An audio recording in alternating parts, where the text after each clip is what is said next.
Hey guys, welcome back to another episode of Castle Black Bourbon and Coffee. This is your host Adam Ballesteros on the Bearded Ballested channel.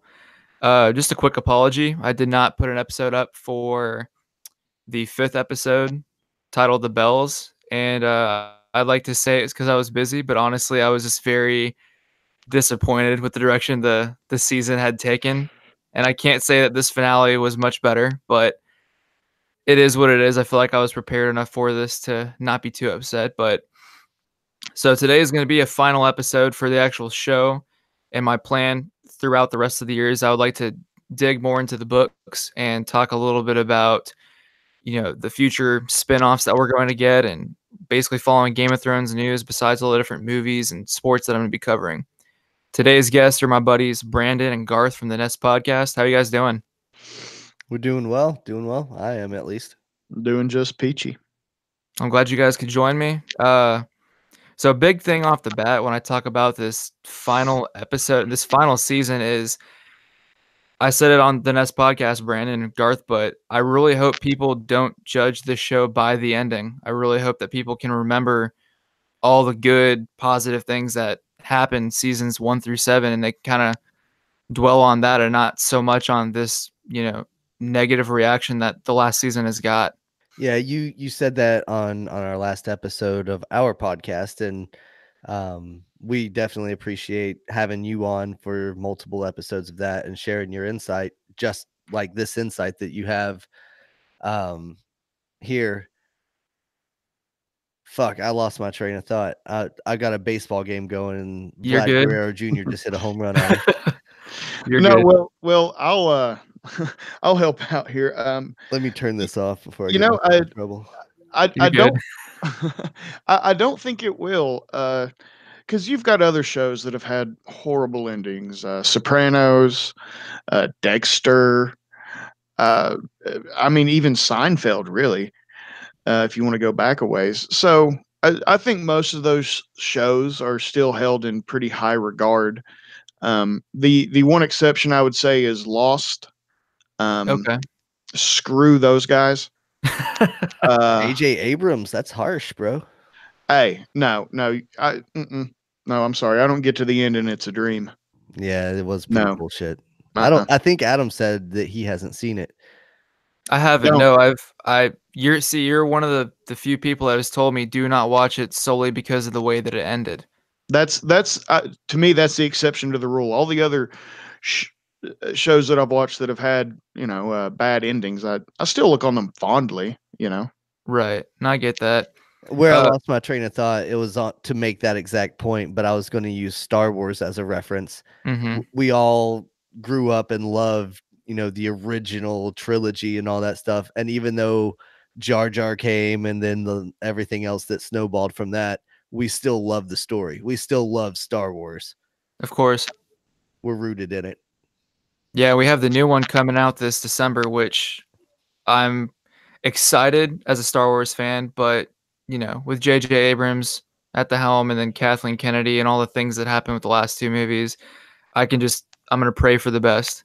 Well, But Garth already said fuck J.J. Abrams today, so we'll see what happens. But I mean, okay, you see what I'm saying? Even though we haven't been the biggest fans of the past two Star Wars movies, when a Star Wars movie comes out, we're going to go see it. absolutely. So, I mean, No. yeah, they throw off another game. I mean, the Game of Thrones spinoffs that are coming. I mean, I'm going to watch them. Oh, absolutely. But real quick, just for you guys in the audience, so just to get a better picture of how disappointing this last season was.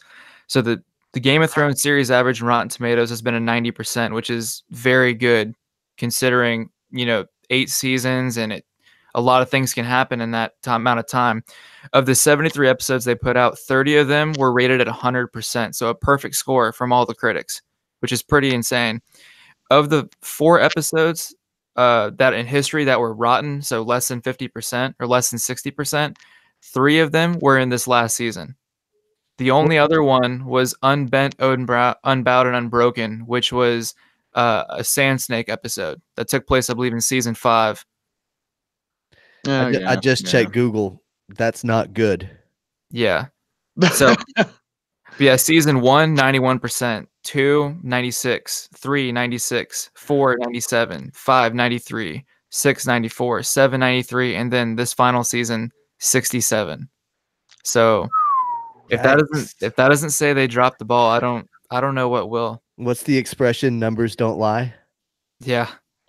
I'm not a True. huge statistics guy. I know you're a baseball fan, so you're probably a little more than me, but when looking at factual numbers, I mean that speaks for itself.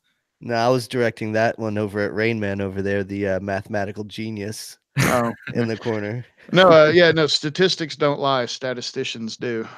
Yeah. So yeah, no, that those are pretty daunting numbers. on Phew. on on the positive side though, when we discuss the books, I read somewhere today George R. R. Martin said for sure The Winds of Winter will be done by 2020, Oh, which he confirmed a date at least, or I, an s- approximate date. I saw that on Instagram. And then we can't expect there to be a difference between the ending for the books and the shows. Uh, Obviously, there are major characters that are still alive in the books. We got Stannis Baratheon and much others that are actual key players, not just background guys. Brienne is dead, right? In the books, I'm not there. I don't think she is. Okay, sorry. But oh, you're good. Uh, don't gotta apologize, man. It's an open panel. And then we have the Maggie the Frog prophecy. So in the show, they cut out the whole Valonqar strangling Cersei part, but in the books, we know that exists. So that is gonna give us possibly one of the Lannister brothers might strangle her towards the end. Um, a very cool thing I saw. I don't know if you guys saw it online, but if you look at the original Game of Thrones poster with Ned Stark, you can see just to his right, there's a three-eyed raven also sitting on the Iron Throne with him. Is there So really? That's kind of interesting. yeah, it's kind of Huh. I've seen the one that was kind of mockingly saying that Jamie's Kingslayer level was so high he tried to do it in the first episode. I thought that yeah. one was pretty hilarious. Now I looked at and you can first glance you're not going to notice it because it's a very dark poster, but I saw someone point it out today, and I was like, that's it's pretty badass. And then the initial meeting between George R. R. Martin and the two showrunners, they had to guess or predict who was going to sit on the Iron Throne at the end of the day, and I guess they guessed correctly or predicted it correctly. So he was cool with them, taking the reins of the show. But sadly, all of us weren't satisfied. But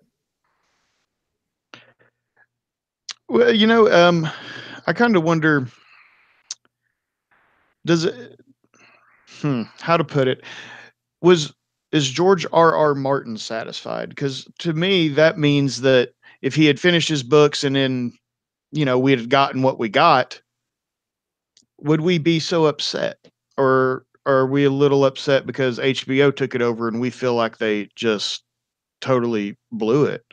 I think that is the issue. I think so. Like Brandon, you and I have also always been one to think that Bran Stark was going to sit on the Iron Throne, but much to the reason that we thought he was going to have some bigger connection to the Night King and some evil magic and everything on that side. But Still do. I'm there with you. I don't think that we got the full story with HBO. I think that they gave us a watered down last two seasons just to get to the end game, which obviously shows not everyone's happy with. And so I also read that George R. R. Martin is going to be not necessarily changing the ending, but it's going to be pretty different compared to the show.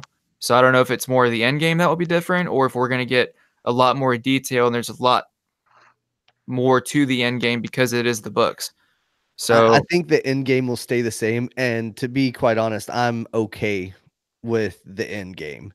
It's mhm, how they got there is mhm. the issue. And if the books go into further detail about how they get to that point, okay.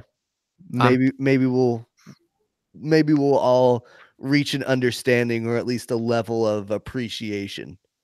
right.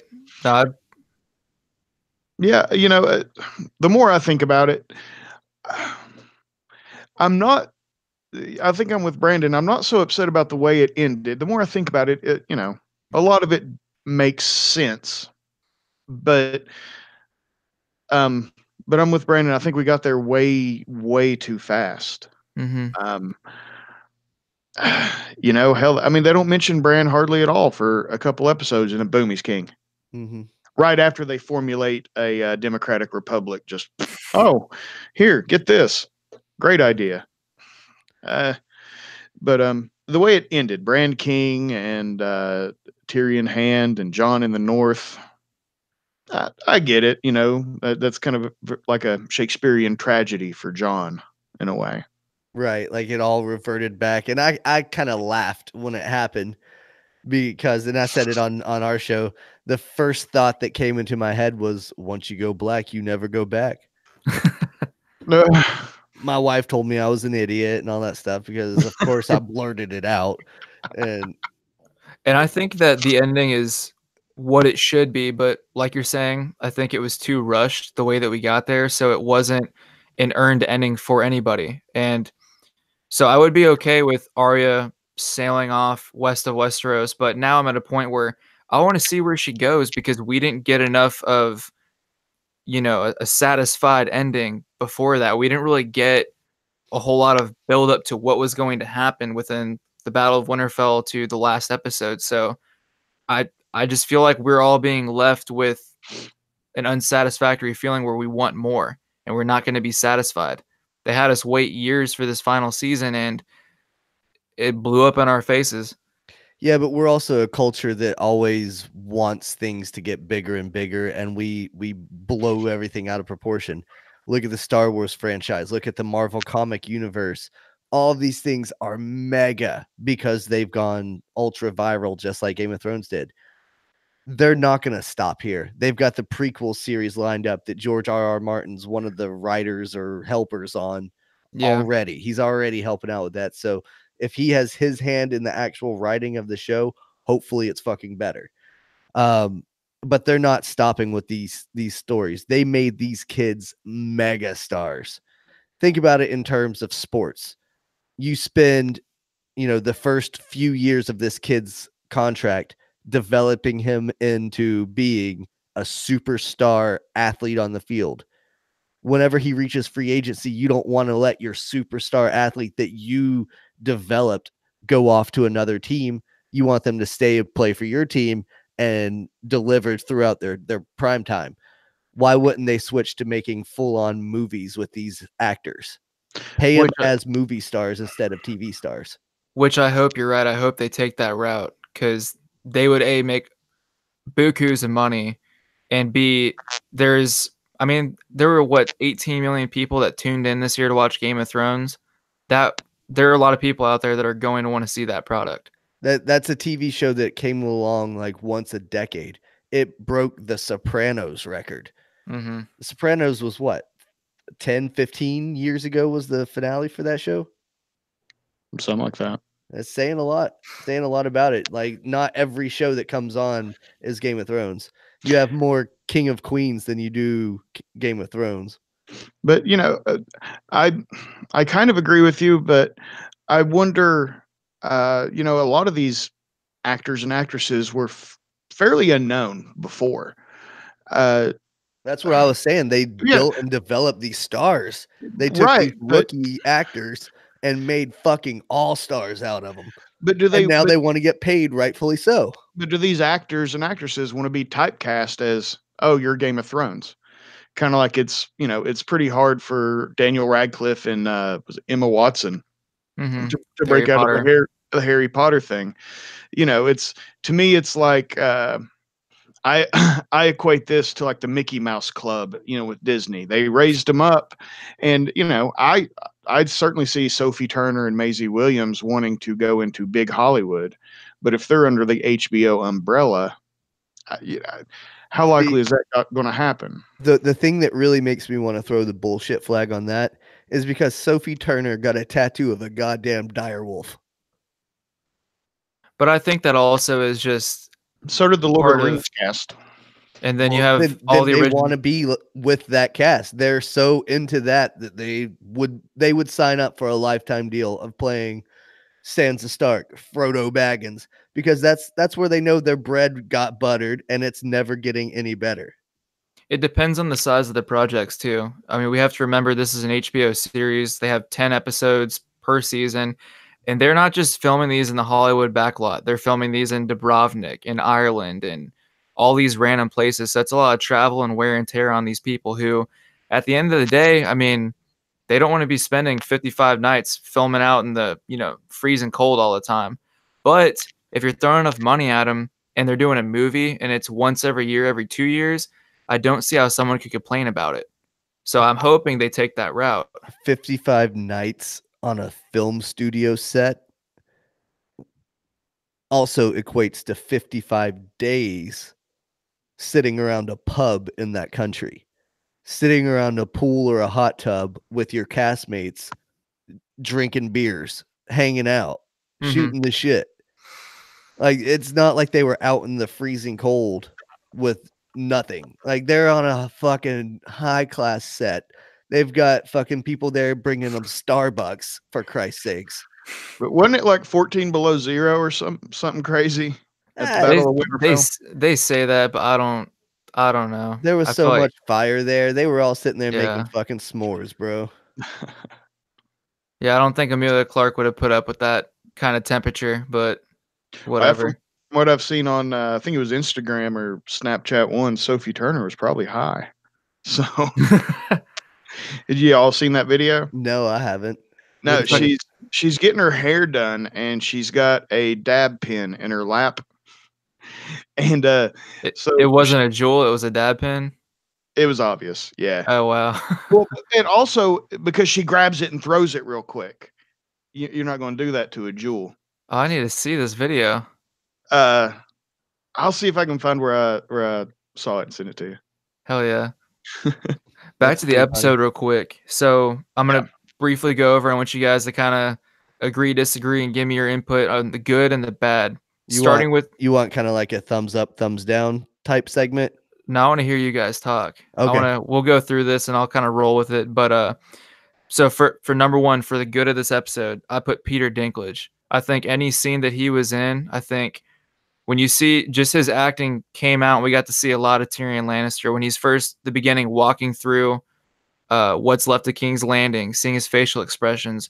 When he goes down to Maegor's Holdfast and he actually sees the bodies of Jaime and Cersei and he breaks down and cries, and you actually get to see raw emotion from Tyrion. And then whenever he has his speech later on in the episode about, even though it was a dumbass speech about why Bran the Broken should be the king, it was a great moment for this season, which there haven't been a whole lot. But I thought that his acting was phenomenal in this episode.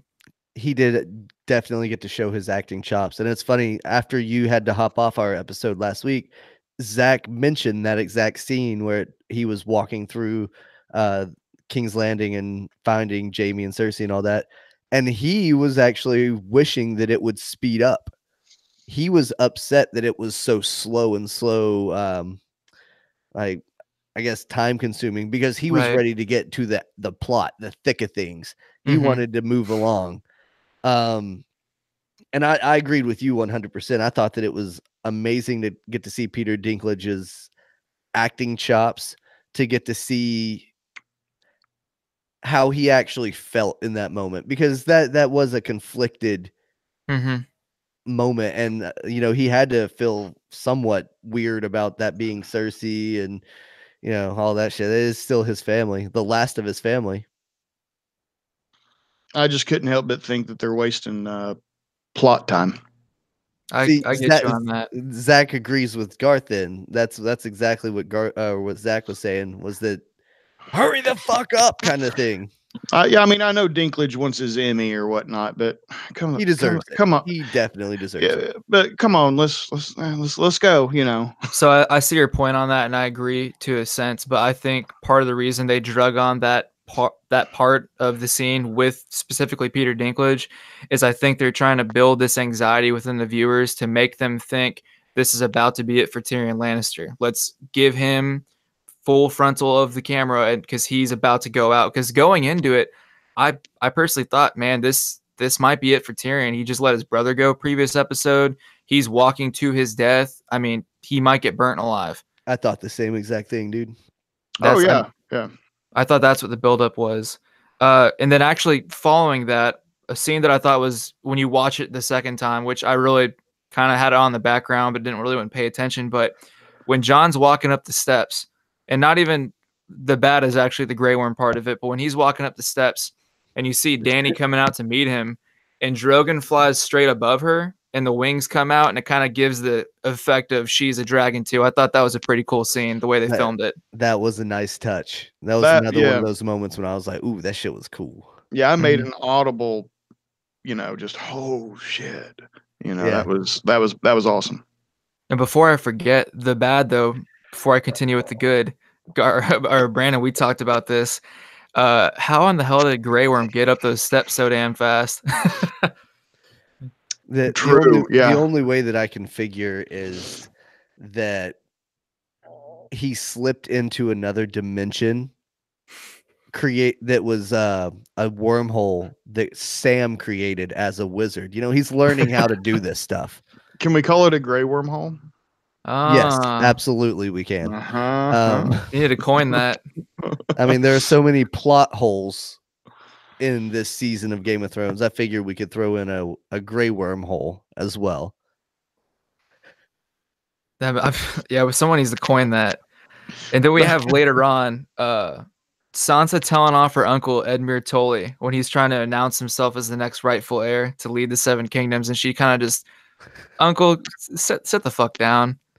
It wasn't a huge moment, but for me, I was like, okay, all right, Sansa's pretty on her high horse. Yeah, that kind of lets you know that she was thinking that her shit didn't stink that day, kind of foreshadowing the rebellious stand that she took against the Seven Kingdoms idea. I mean, it was a little comedic relief, but I mean, the whole time he was up there talking, I was still thinking, I know you're not going to be king. Shut the fuck up. Let's move on. Yeah, it was a little pointless. I was like, we all know if he takes the throne, then this is all complete bullshit. So it was a Sophie Turner moment to make her kind of shut him down, but it was fool's play for him to even think that he had a shot. However, how funny would it have been if everyone was like, I mean, he's got a fucking point. And then how upset all of the internet would have been. That doesn't make any fucking sense. He didn't do shit the whole goddamn time. What the fuck, Game of Thrones? Half the casual fans would have been like, who the fuck is that? Well, I mean, half the people that watched it from the beginning were still like, who was that again? Yeah, I had to explain it at work to a few people. I was like, well, Blackfish and, the Jamie and blah, blah, blah. But talking about that scene, I think I said it before, though. The most amazing thing to me is that that Sam invented democracy, they turned it down, and then they invented a democratic republic. In the span of like 27 seconds. Yeah, it took the Greeks how many hundreds, maybe thousands of years? So I don't know. That's just a weird sticking point for me. Yeah, half the episode I was shaking my head. I was kind of like, okay, whatever. I like that you're cool with dragons and green fire and zombie mountains and all of this stuff, but you're not okay with their political structure. Yeah, no, that's unbelievable. No, okay, that's horseshit. Fair enough. Fair enough. Dragons are cool, man. Oh shit! And then another scene that I thought was, some people, I guess Garth, you might have thought the same thing. Like, what the hell? This is slow. But the entire sequence of the new small council forming, where Tyrion sits down and he's staring at the chairs and he goes and straightens them out, and he's doing his thing. And then as soon as they all come in, they just kind of throw everything through a loop and get their chairs out and kick their feet up, and everyone's like, it was a pretty funny scene to watch for Tyrion, at least. At that point, I think I was just kind of, what the fuck? Let's see where this goes. But I did realize that small council meeting, the main purpose there was to just wrap up all the loose ends they could real quick. Yeah, they just shoved everybody that they didn't know what to do with in a room, and they're like, yeah, just talk a little bit. Yeah. But no, I'm stretching, reaching right now to find good things about this episode. So Brienne and Jamie, I liked that. I loved that scene. I had to explain to my wife a little bit the significance of why she was the one to write in his book. Um, Going back to, the conversation that they had where he was like, yeah, my page is pretty blank. And she tells him there's still plenty of time to fill it and all that stuff. And in the books, it seems like that's a really significant thing to Jamie because there are chapters where he's just updating other knights' log, so to Mhm. speak. And it's really cool to see that it kind of got its shine in the last episode. You guys already hit that off my list. That was actually the next thing I was gonna say. We're Well, professionals. and it was a meme factory. Oh, That scene, yeah, I mean, from the Mean Girls to just any random thing, like Jamie or whatever. It was great. the ugliest skank bitch Yeah. ever. He's fugly. He's Fugly a fugly slut. slut. Yeah, no, those that to me, that was a high point for sure. And then I have the payoff for the Stark siblings. I know a lot of people didn't like it, but I think the route that they went with each sibling was totally cool with me. I think it's well deserved, and unfortunately, we didn't get enough.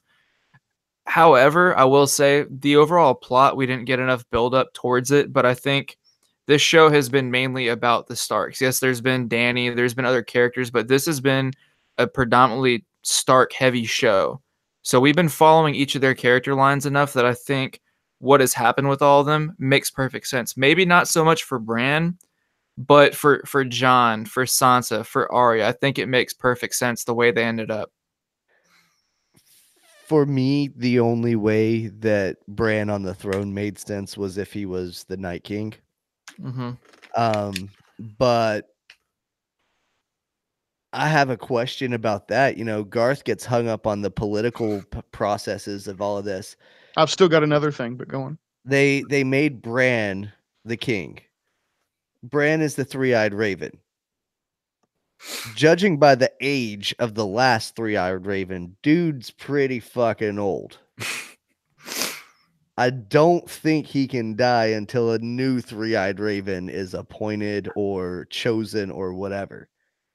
So, did they just instill a dictator? It's a democratic republic. Is that what that They could, would well, necessarily be? well, unless Because your sister asks for her own fucking country and you don't ask anybody else and just say yeah. So they're operating under two systems. yeah, I'm not a big fan of this. I'm with you. You know what? I am a fan because this leaves it very open ended as to what could happen. This isn't we got somewhat of the bittersweet ending, but it's so open ended that there are so many questions to what if, what about this, why is this going to happen, which we may never get the answers to. But if it was completely wrapped up to where all right, everyone's happy, there's a new king, the end, then I'd be like, this is complete bullshit. Well, no, But that's never going to happen because as soon as you become the leader of a group of people, automatically 50% of the people hate you. mhm. Proven fact. Look at But anytime anyone new is elected president, 50% of the people hate them instantly. mhm. It's just the way it works. It's politics. And that's what sucks is that the what happened after this finale. I would love to see. Give me two more seasons of what's going to happen in this new world that we have. I want to see what happens up north. I want to see what happens with Sansa, what happens with Arya, what happens with Bran as the ruler. But That's why I was pitching earlier about the movies and all that stuff. I think that's the movie franchise that you can do, the movie universe franchise, where Arya goes off on her exploration, claiming lands in the name of the Stark family or whatever, mhm. claiming it in the name of Winterfell. And maybe that pisses Bran off because she's getting more territory and that leads to a sibling civil war. Fuck, I don't know. These people are crazy in this world. There's a lot No, of potential. And then I you could have John and Tormund's big gay adventures in the north. Whatever. no. What I would like to see is kind of like Brienne go up to a summer camp up north and maybe fall in love with a handsome dance instructor named Tormund that teaches her. We could call it like Dirty Dancing 3, maybe. I think it'd be good. It'd be a hit. You know, Garth, I think you're onto something. If your Tumblr doesn't work out, if your blog doesn't work out, I think you need to contact GRRM and see if you can have the rights to write this kind of a story.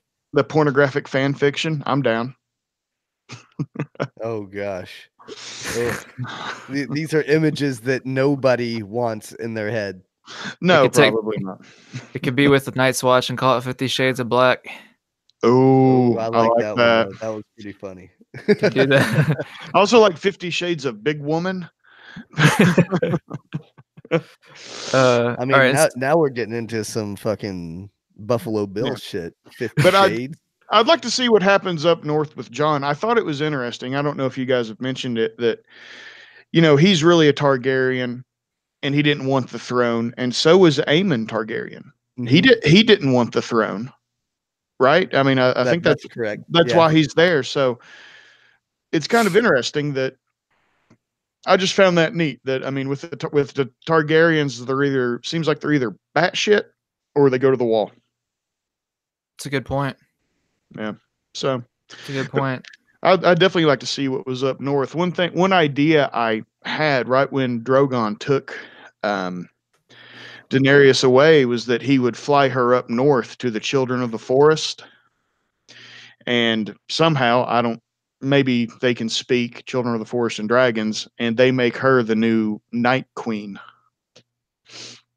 That's not a bad thought. I I think know. something like that was mentioned on our podcast last It would week. make sense. I mean, Drogon apparently understands the symbolism of the Iron Throne, so it's So not far off that he would fly north with her. But But they did say in the show that they were flying east. And Bran all of a sudden was like, "Oh, I'll help find that. No big deal." Fucker couldn't have done that 4 episodes ago. I still think Bran should have been utilizing his ravens as drones Right? and spying on everything. Like, whatever. The last good thing I have to say about the episode are things that I liked. Arya Stark, man, I don't know where she got the money for it, but didn't she get a badass direwolf boat? Yeah. that was awesome. I need to go back and actually look at it. I saw that it had the dire wolf sail and all that stuff, but I want to actually go back and study like a picture of it. I don't know. Maybe Sansa hooked her up. Sansa's the queen of the north.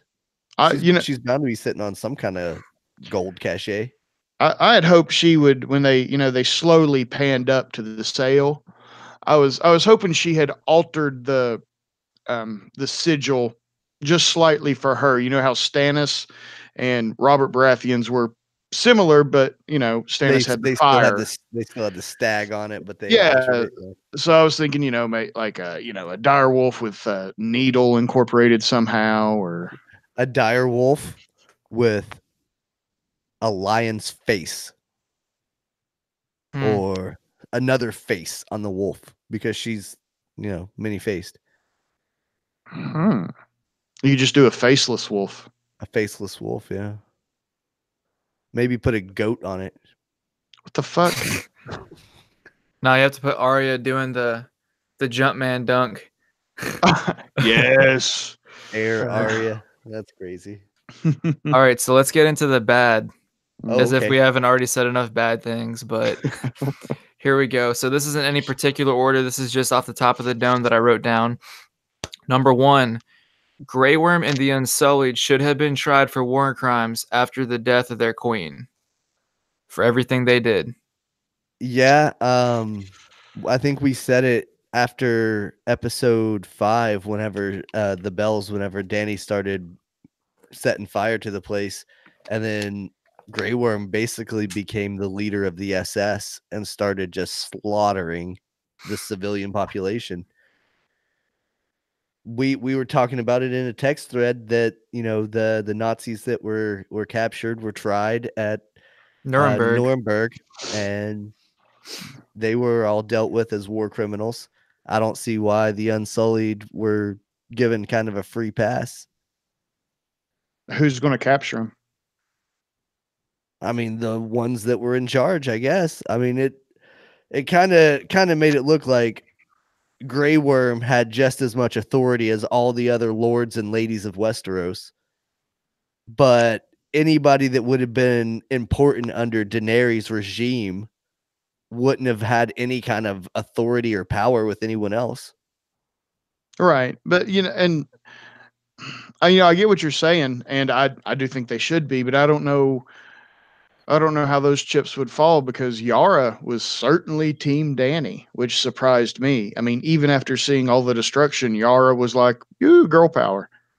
Yeah, that was kind of So, weird too. Maybe she so just hated the Starks so much because Theon was killed fighting for the Starks. But of course, the show didn't show us that character development. Yeah, it's all stuff we yeah, missed out on. We had to assume shit like that. yeah, yeah. And I just thought it was very strange that Grey Worm, in the flip of a couple of minutes in the episode, had so much power. And I understand he was minutes before named the Master of War for Daenerys, and he's always been the leader for the Unsullied. But I just found it like, okay, this dude's calling the shots now. Like, whatever. It was a weird sequence exchange for that character that I was like, what the hell? Like, what's gonna happen next? And I think it was also at the point in the episode, the time that was left, I was kind of like, all right, where the hell are they going with this? Like, it was too easy for them to just sail off to the Isle of Narth or whatever. You know, one thing I thought about. I mean, even if they stayed there in Westeros, I mean, in one generation, the Unsullied Army's dead. They're not pro. Fact. They're I not. They're Google not checked that one procreating. too. That is a fact. You should Bing it. Yeah. I don't Good use point. Bing. I don't know something about Google. It just flows off the fingers as I'm typing it I'm easier. trying to get it to catch on, man. Just Bing it. Just Bing it. I mean, maybe if they sponsor us. Hey. It would have been interesting to see. So let's say in a hypothetical world that Daenerys doesn't get killed, but she gets defeated. She doesn't take over after she had already taken King's Landing. Let's say Drogon dies, and a year later, Jon Snow, everybody they take back King's Landing, and she's defeated. Do you think they would have tried her and all the others for the crimes they did, or do you think it would have been a just go back to Essos and don't come back? No, they would have definitely beheaded her. Yeah, if they could have gotten to her, yeah, I think so. And that's why it's just very strange with me that Grey Worm, who is much less than her, didn't get the same treatment. But it is what it is. There was 38 minutes left in the show probably at that point, so whatever. No, I agree. They should have been executed and dealt with or whatever. They shouldn't have been allowed to go free. But I mean, that still goes back to, I mean, who's gonna? They are the largest army in Westeros. I mean, who's gonna go get them? Really? Which that's another plot hole point that's bullshit. How are they still the largest army? Yeah, since we're at that point, one of my other bullet points that I was going to hit is after the Battle of Winterfell, in this episode 5 and episode 6, there were way too many Dothraki and Unsullied present Thank you. in order, if they sent out, and I don't want to hear anybody argue and say, well, it wasn't all the Dothraki.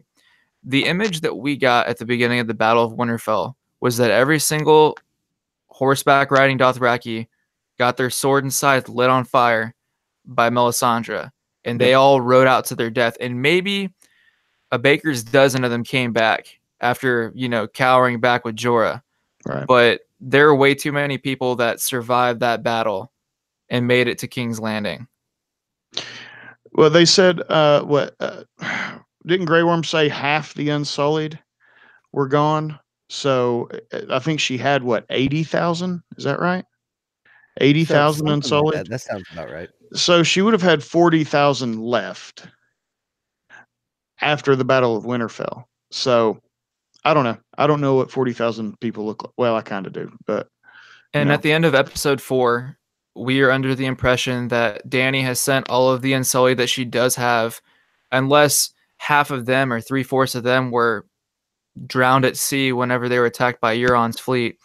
We're under the assumption that they all made it to the edge of King's Landing. They're all out by the beach. They're all camped out. Why did they go outside of the gates of King's Landing with what looked like 16 Unsullied personnel and a dragon? Like, you know what I mean? Like, they were trying, either they weren't traveling heavy or they were trying to give us the impression that they were extremely weak compared to what Cersei had on her plate. I never thought about that. There's I a lot didn't of either. I was like, "Okay, there's only 16 of them, like, I doubt that's all they have left, but they might be screwed."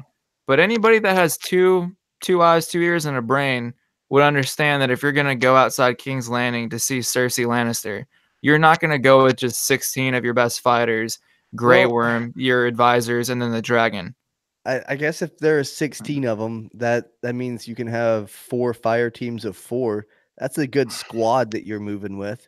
They might just be broken down into various squads, and they're all throughout the city. They just didn't show them on TV. Yeah. We'll give them the benefit of the doubt on that just because there's so many other things that are in the gray space. Or I guess The in the gray wormhole. There you the go. damn it! I was gonna say the gray worm space. Okay, another complaint.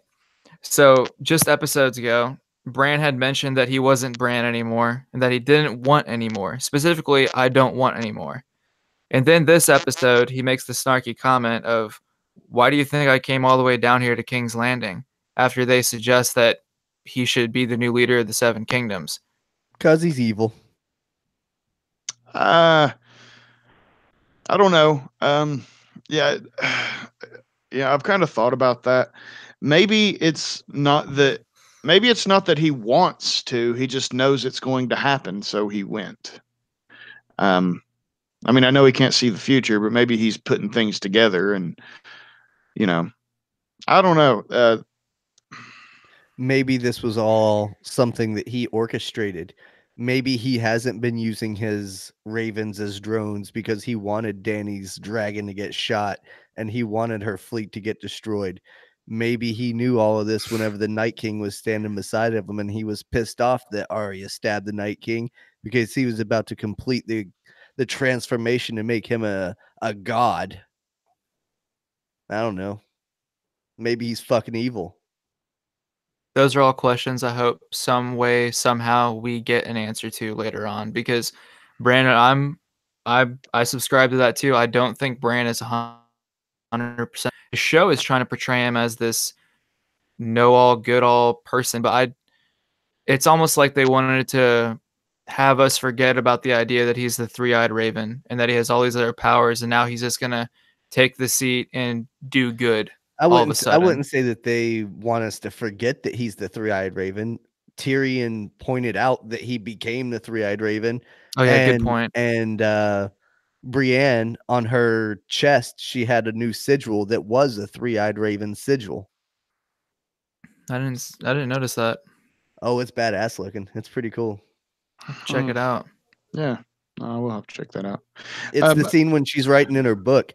You guys were just reading all the dirty sex jokes that she was talking about. I actually paid attention to her armor. That's because you can't read. That's true. One thing I was curious about: there is no Iron Throne now, so it's a wheelchair, right? Iron wheelchair. Damn it, that was my joke. Shut up. No, I was going to say though, is it the Iron Wheelchair now? I mean, it would be funny if they like super glued a bunch of swords to the back of his wheelchair. Which I guess super glue is probably not a thing in that period, but I guess neither was Starbucks. Yeah. And we saw the water bottle from this episode, so there's another bad for you, Adam. Yeah, I don't think they're getting any editing awards this year. If any awards. Let's see. I could see Peter Dinklage. Go ahead. No, I was just going to say I could see Peter Dinklage.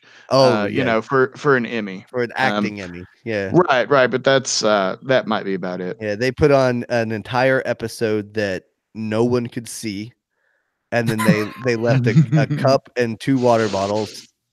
So yeah, no editing awards for them this year. But I mean, they were so close. I mean, just move that white balance or the contrast on episode 3, and I mean, I really think you've got you've got an award-winning at least episode for something. I mean, a lot of stuff had to go right for that to work. All around, the best episode of this season was episode 2, where we got what we thought was going to be the final goodbye for a lot of main characters. I thought that a lot of stuff worked in that episode, but as it turned out, it didn't really work out in our favor. The thing that sucks looking back at it is like, oh no, they went the wrong way with everyone. Because at that point we still had a little bit of hope that they would do some of the good things that the internet suggests that they do. Our hopes were high. I mean, there was, clear skies. I mean, there was so much they could have done, and plot armor was a big part of what ruined it. But to the people that think that they're going to go back and remake it, yeah, you're full of shit. Yeah, they're out of their minds. That's not going to happen at all. Yeah. No. Now I guarantee you'll see some fan remakes. Some horribly crappy ones like that. God, what's that one Jack Black movie? Is it Be Kind, Rewind or something? Where they spoof all the movies because they didn't like how they went or whatever. No. Somebody came in there with an electromagnet and erased all the VHS tapes, so they had to take their VHS. They did Die Hard. It's great. Oh, anyway. they tried to recreate them as like, we need this to survive as a business. Yeah. That's good pretty movie. awesome. All right, next point. Yeah. Bronze. Okay, so for me, it turns out in this episode that Bronn's interaction in episode 4 with the Lannister brothers in Winterfell, where he pretty much threatens to kill either of them for Cersei, it sort of turned out pointless, in my opinion, for the conclusion of the show. Yes, he did sit on top of the fence and say, I saw the dragons, so I'm going to be on either side. You win, I want Highgarden and all this other stuff. But if you lose, I'm killing one of you. And so they gave us this very complex plot between those three characters. And it turns out we don't see any payoff with it because it's all of a sudden he's now the master of coin. And we're under the impression that him and Tyrion, all is good again. Well, he has Highgarden. Tyrion mentioned that. He called him the Lord of Highgarden. So he gets that. And then the Master of Coin just came out of fucking left field. I really don't see anything wrong with the hedge bet that Bronn made. He played it smart.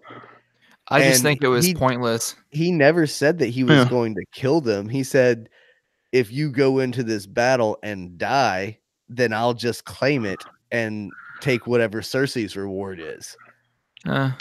So like he never had intent to kill either one of them, and I think that's why he and Tyrion are still okay with it now, because there was never the intent. I see that. For me, I thought that for them to bring, and I think they put that in the storyline to bring Jerome Flynn back on screen, because it ended up being kind of pointless to the overall story. I would have been perfectly fine if we didn't even see Bronn at all and he just showed up as the Master of Coin, because that's kind of what happened with a lot of the characters. Fair point. Yeah, I mean his storyline's just kind of like a little loose string dangling in the wind. It's inconsequential, really. Yeah, but I think you're right. He's one of those characters that they just screened well. People like them, so they wanted to get him in. Same reason we talked about before on one of our shows. We've been back and forth so much that I can't keep track, but that's kind of what ruined Tormund, was the constant jokes. After he became a hit, he got to be too much. They tried to squeeze in 3 or 4 jokes an episode, and it just they're not all gonna hit. Yeah, he was kind of like a red-bearded Kramer almost. Less racist. Yeah. Well, so there's other things, but my last really big bad about the episode, and I'm sure you guys can agree with me on this, they built up these two to fight in this final episode. And honestly, one of my other points is that for episode 5 being so big and for us leading to this big finale, I expected almost like an Avengers Endgame Infinity War kind of last episode where they're just fighting in the trenches. And we didn't get that. But specifically, we didn't get Jon Snow versus Grey Worm.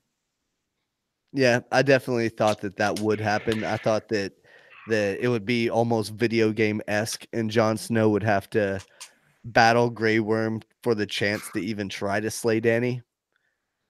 And then the next level was he was going to have to get by the dragon. It was totally video gamed out in my mind.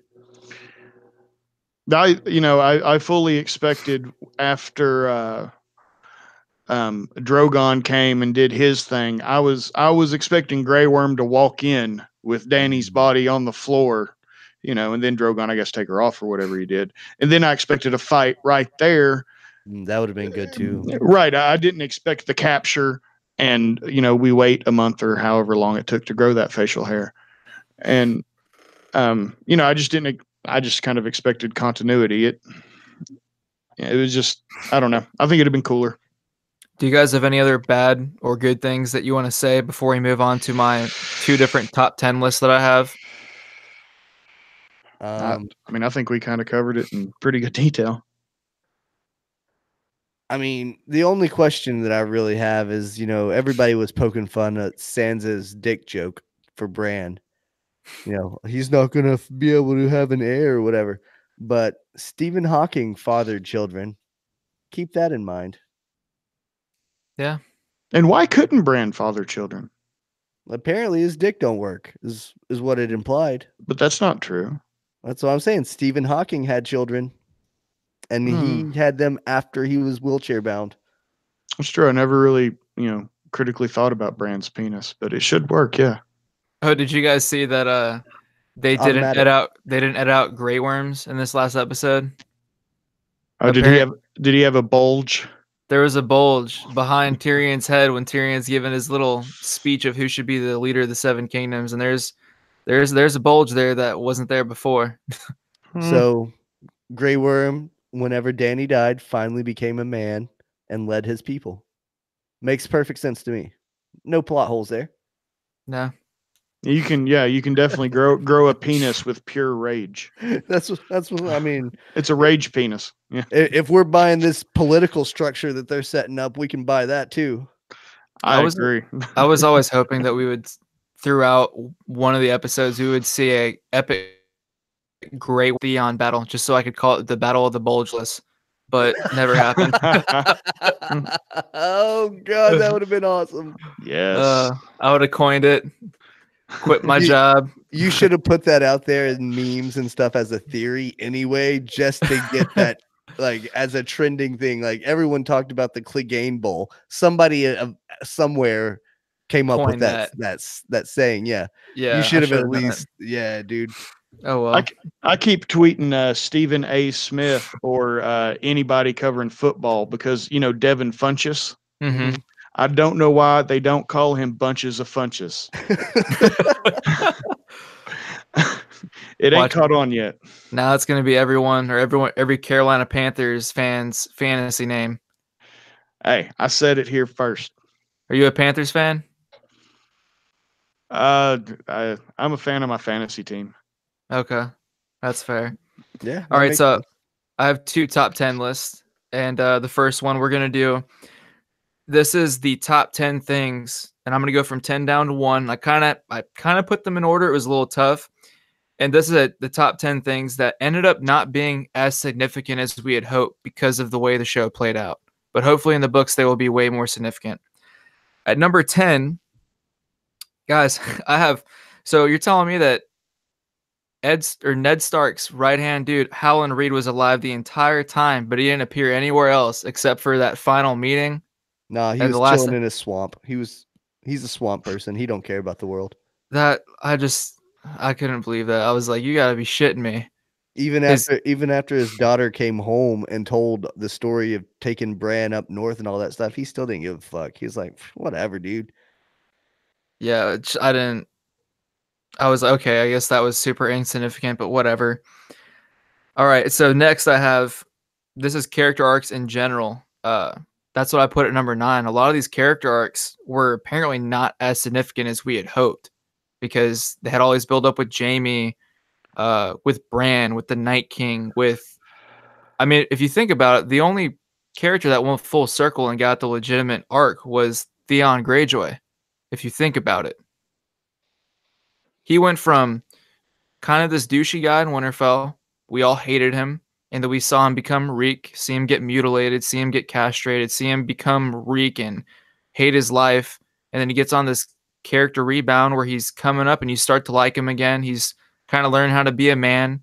And then last season, he fights off the other Iron Islands guy, beats him, takes him. They go get Yara back. And then he defends Bran honorably. And, he full circle kind of made a really good arc. But other than that, not a lot of other characters got that same arc like they should have. To me, I'll- Sansa stands out.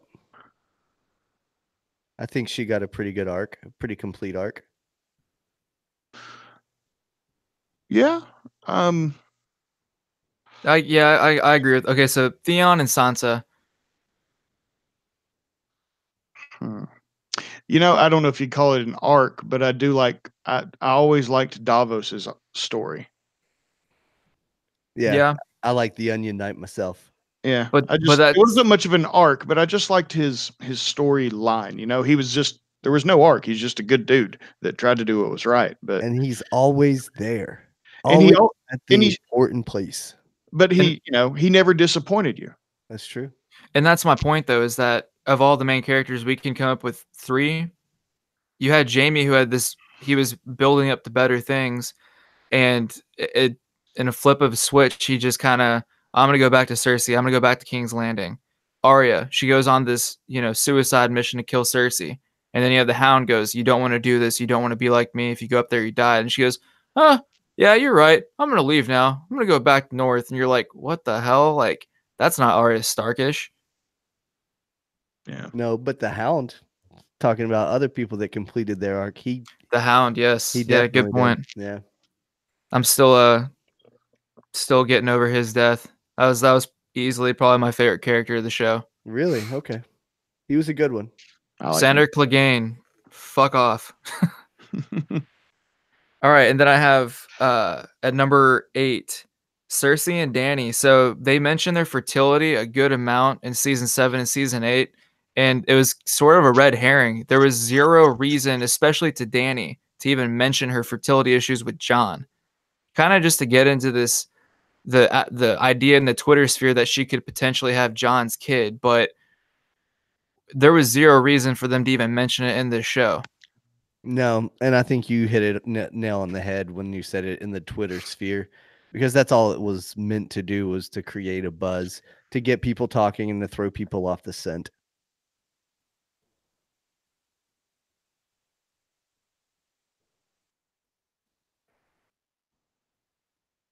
Okay, and at number 7, I have, in general, the Sand Snake characters.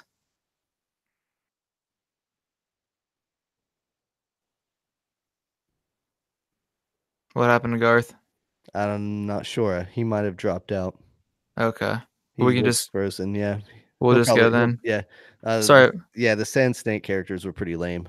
Yeah, it was kind of pointless to even have them in the show to begin with, but of course they're way more badass in the books. I was gonna say they missed out on a lot from the books that they could have brought to the show. It was just one of those things that they didn't have time and they moved on from that. Mhm. It wasn't important to the overall story, so they just moved on.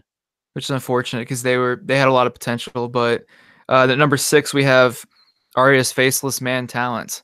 I mean, I was talking to one of my buddies today, and one of my favorite seasons was when she was in Bravos learning to be a faceless man. Garth, you back? Oh yeah, I'm good. I Okay. don't. My router keeps. I don't know what's going on. Anyway. Okay, you're good. That's the Glad you came problem. back. That's the problem with recording on the internet, is sometimes you drop out. Yeah. Yeah, Garth, we're at number 6 where Yeah. Arya's faceless man talents proved to be not as significant towards the end. Oh, they weren't significant at all. She used it to kill Walder Frey, and that's fucking it. Yeah. I mean, that is what pissed me off about her arc. And I kept waiting for her to do something badass. Like I thought maybe she'd kill Cersei with Baelish's face because she didn't know Baelish was dead, or so. No, that was a waste of a whole season story. Mm-hmm. Number 5, I have the Golden Company. Yeah. Woo! Waste of screen time. Big fucking waste. Number 4, Melisandre's prophecy for Arya when she says she will shut eyes of blue, brown, and green. I've heard people say that Baelish counts. No, Uh, the prophecy will be completed with the green eyes in the movies. I hope you're right about that. Yeah, so I read somewhere with Baelish though that I believe Aidan Gillen, who plays Peter Baelish, has blue eyes, and I don't think that he has green contacts in. I I could be wrong. I haven't gone back to look. That's something I just heard today, and I was like, well, maybe, you know.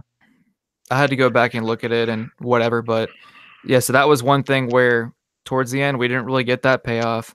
Number 3, top 10 things that didn't end up being as significant as I had hoped for. Bran being the three-eyed raven.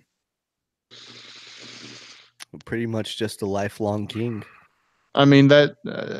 I mean, you could say that's what got him the kingship, but uh, I don't know. I mean, that's kind of a tough one.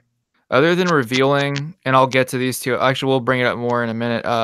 So number 2, the prince that was promised, or Azor Ahai. Yeah, Yeah, that whole prophecy basically got shit on. If you're to believe that the Arya thing with her killing the Night King makes her the princess that was promised, then that means that the dagger that was originally intended to kill Bran, the three-eyed raven, is Lightbringer. So that's kind of a cool little twist. Or if you think that it's Jon killing Dany, that means that little side piece that he had that had no significance at all is Lightbringer. So it kind of got shit on all along the way. I just think for someone to carry that identity of the prince that was promised, they made such a big deal about it early on in the show that if it was either one of those moments of killing the Night King, which the way it happened, or the way that Dany was killed, it's very underwhelming for that kind of a title. Anybody could have done either of those things.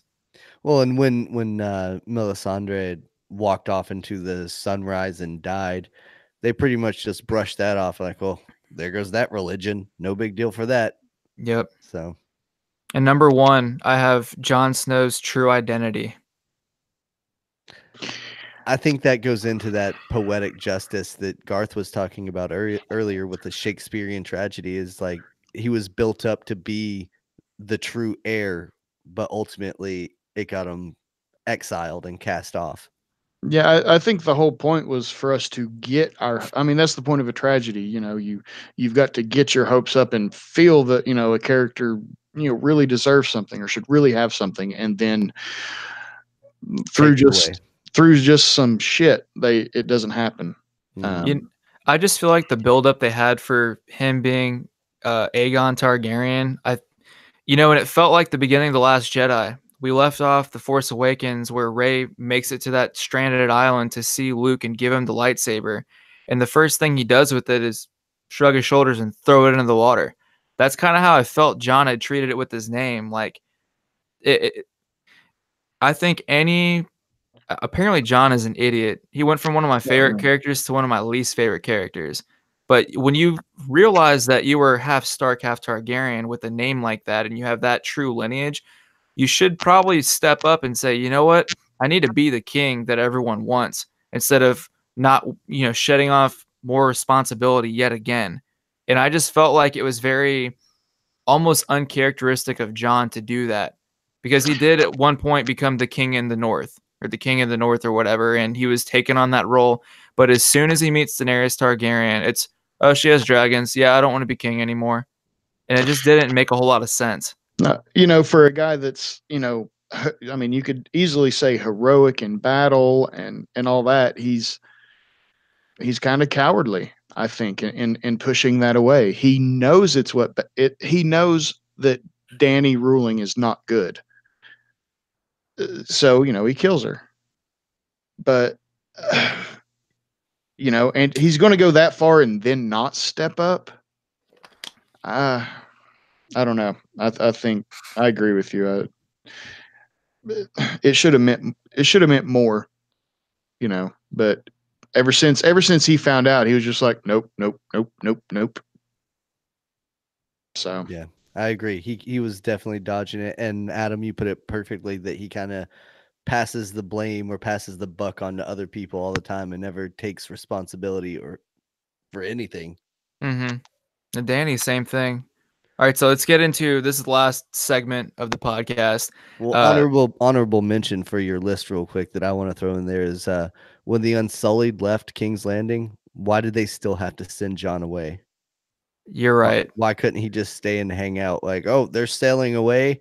Yeah, we'll just keep you in cuffs for a few more minutes. Bye, guys.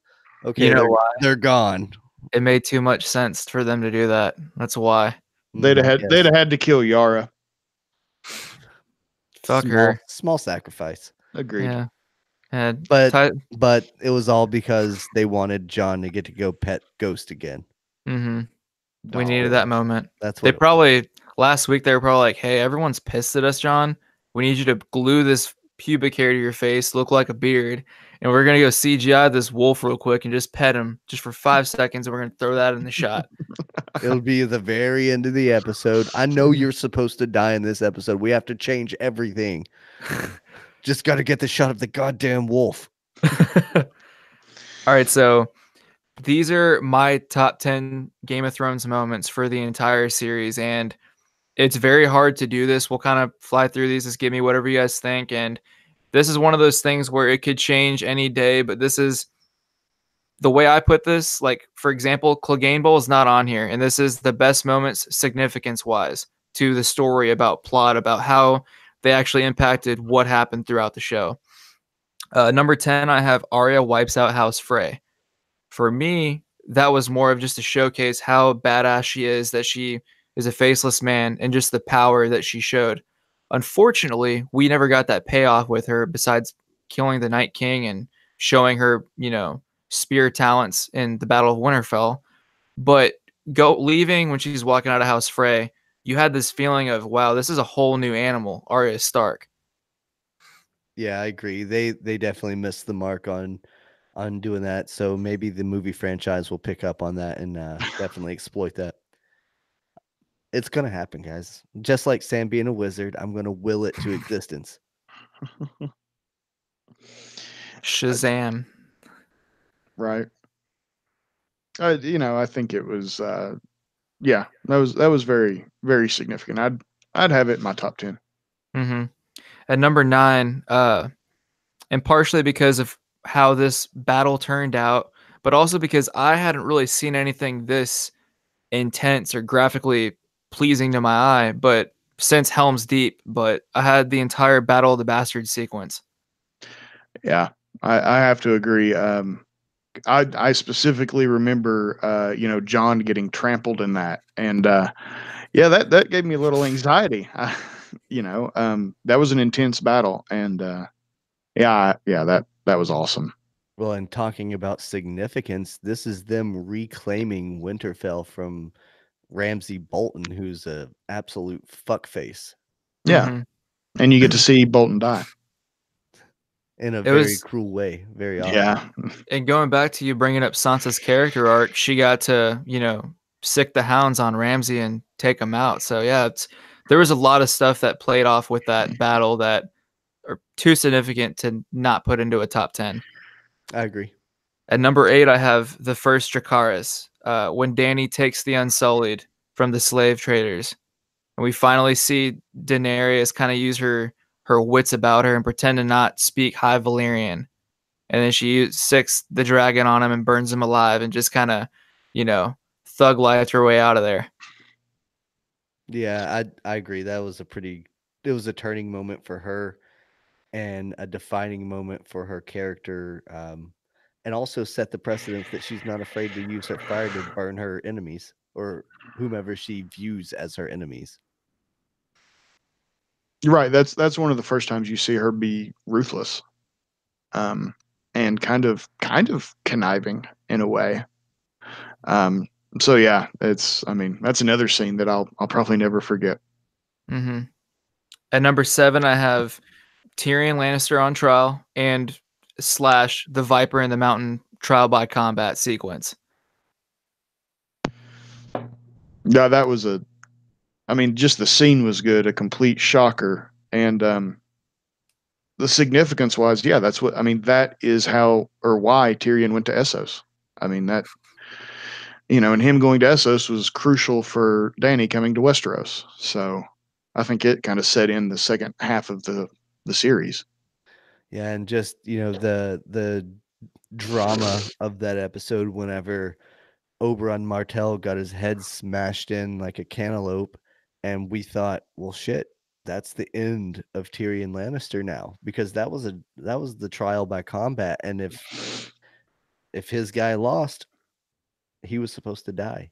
So that would have completely changed the entire story. Absolutely, and I think just it was turning over a new leaf for Tyrion, and a big part of his character arc was taking out his ex-lover Shay and taking out his father Tywin while sitting on the shitter. I hope that's like number 2 on your list. It's not. I'm actually putting that's all in this one scenario. This is very hard to put into a top 10. All right, so number 6, and like I said, these are all based on plot and the way that this show played out. But number 6, I have Cersei Lannister blowing up the Sept of Baelor. Yeah, I mean that effectively ended one whole storyline, just like that. Well, and it directly led to the suicide of a king. True. Yeah. Um, I mean, you could say that was a defining moment in the history of Westeros. Absolutely. Yeah, I agree with that. Yep. And number 5, I have the Hold the Door episode, and then everything linked with Bran and the Tower of Joy.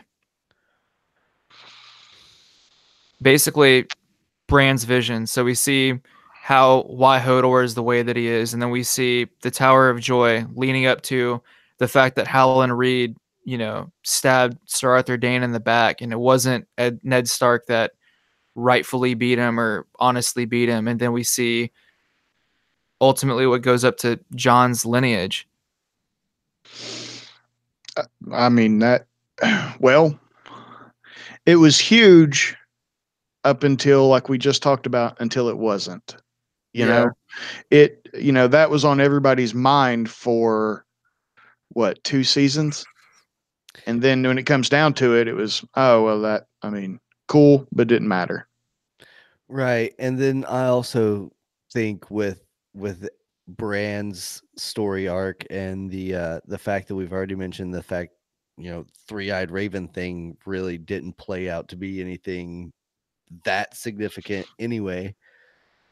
It I would lower this on my list, but Yeah. it is significant, but I don't see it as being that high. I'm being optimistic in the sense that I'm sure these will probably be more profound in the books than what we Okay. saw happen in the show. Fair point. Yeah. So at number 3, I have Jon Snow's assassination and then being brought back to life. Oh, God, that stretched out over a To year or whatever because Well, it was because it the was the last. cliffhanger. yeah, It it was was the the cliffhanger, cliffhanger. and then they didn't get into it till the second episode of the next season. They didn't bring him back. I mean, I think that solidified Melisandre as someone that's extremely powerful, and I mean, they talk a lot about bringing John back from the dead. So I think, and that's also what got the wildlings, I think, partially on his side. Yeah, pretty significant. I Yeah, agree it's a with that big, one. Yeah. big character moment. Number 3, I have the Red Wedding. Fuck off. Oh, I expected that to be the last one, but I did too. I kind of expected that to be number 1.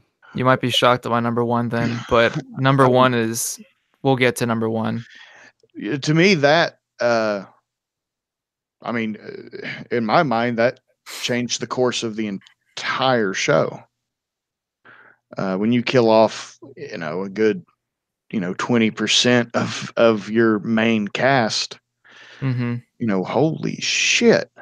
Um, and that's probably out of all the TV episodes I've ever watched in my life, that's one of, if not the most shocking ones.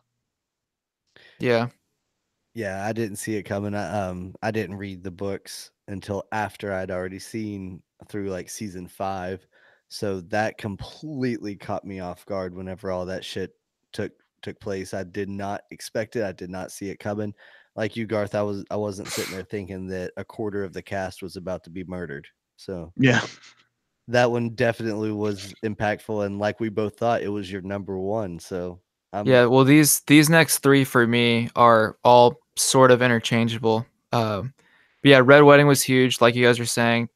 A fourth of the main characters got killed off, completely changed the balance of power in Westeros, and it pretty much ended the war at that point.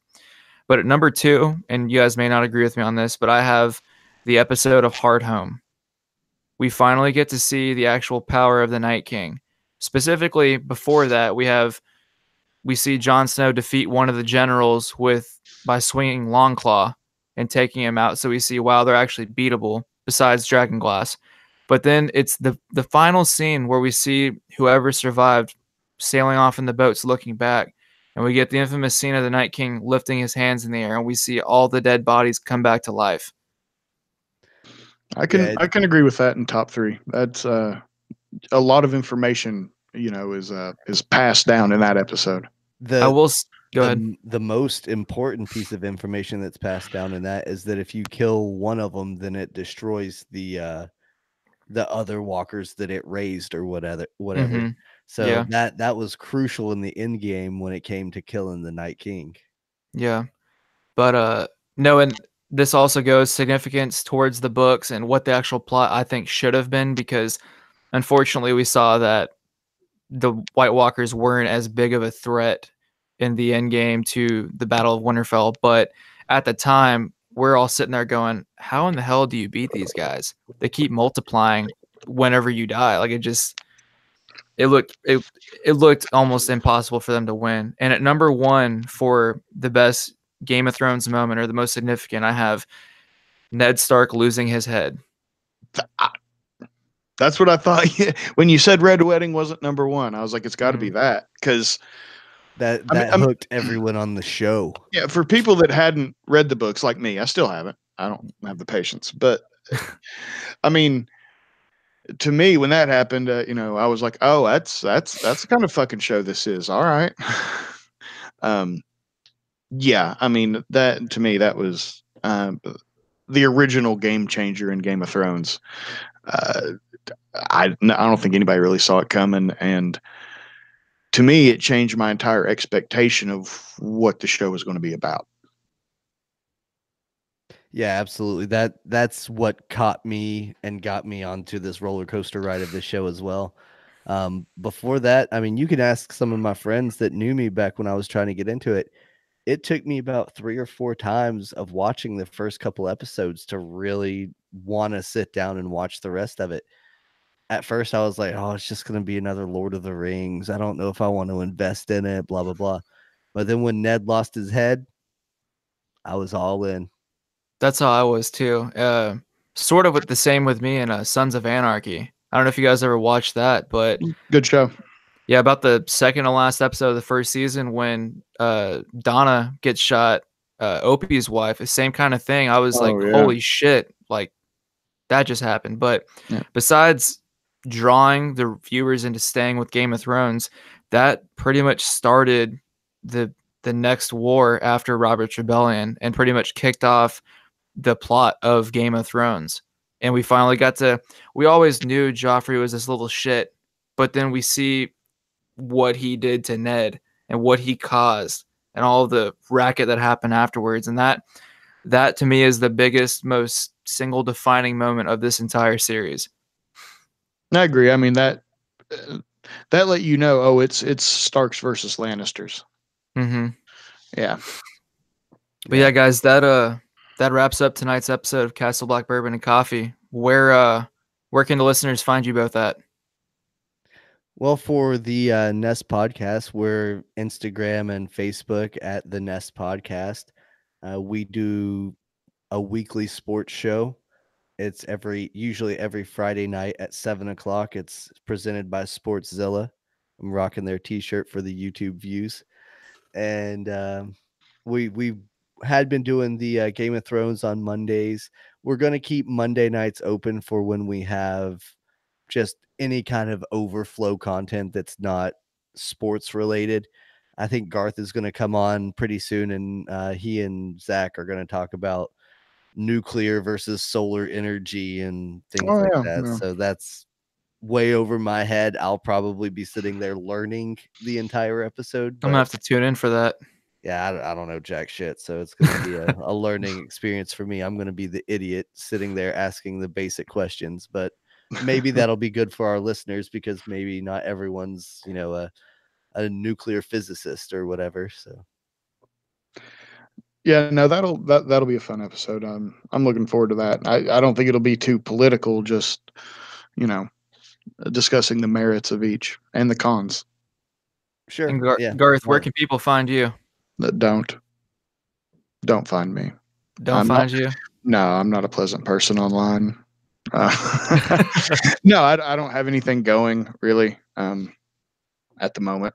So, Well, I'll eh, make sure to bring you back on and feature you on some stuff, and you as yeah, well, Brandon, and we'll get Zach as well. We'll get a yeah, lot of joint projects coming up in the future.